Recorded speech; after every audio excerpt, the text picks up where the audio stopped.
As the citizen of the country, do we all know about all nitty-gritties of voting system? Do we know how does the election take place? Do we know how are the votes count? What are VVPATs, on which several petitions have been filed to Supreme Court?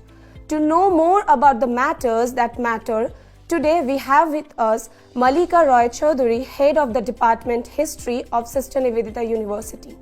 Hello and welcome to the SNE Chronicle. How do you think that it is important for young generation to vote, and also the people who misses the vote sometimes in cause of some personal issue or whatever, they take it in a casual way? Do you think it is a harm for the government? Absolutely, not the government. It's harmful for us, the body politic.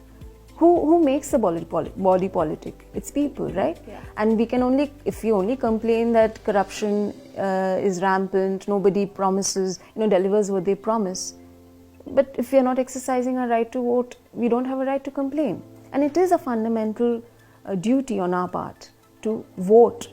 Even if you feel that there's no one good enough to vote for us, exercise the nota.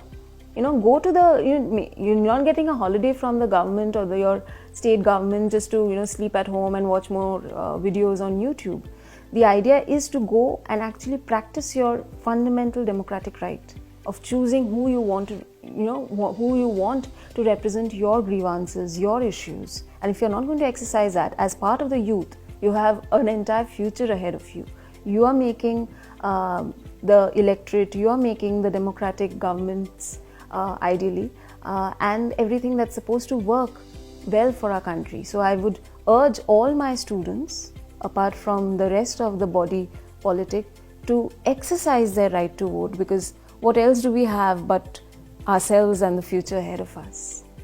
And then our last question is, as the largest democracy, where do we stand in the world stage today at this point of time? There are multiple surveys and reports that have come. One has come from the Human Rights Commission. Several other private NGOs have come up with polls, and these statistics are pretty alarming. If I even think about the 2019 UAPA Act, right? Unlawful Activities Prevention Act, the fact that Section 335A and 370 was scrapped, which stops giving Jammu and Kashmir the special status that it used to have. Very controversial citizenship act that was moved in 2019-20, and the many skirmishes that have followed suit. India is at the risk of losing its true democratic character. If we are going to be very anxious about, if I say something or if I spread the word against the government, I will be called an anti-national. Are we so self-absorbed? Are we so narcissistic that we are not able to take criticism? Because criticism, as you know, is also an important feedback mechanism of making sure that the government, the polity, for instance, the teachers, we also need to know how we can improve our methods. Yes? So if we are actually, taking out the voice of people, then we are also killing the nation. Forget about democracy, you're killing the spirit of the nation.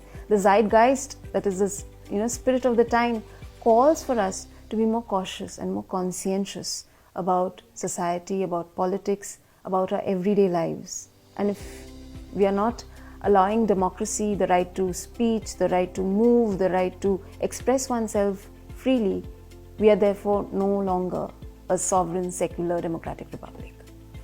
This was truly enlightening to hear from you, ma'am. Thank you so much for joining us today. So this was a session full of learning and excitement.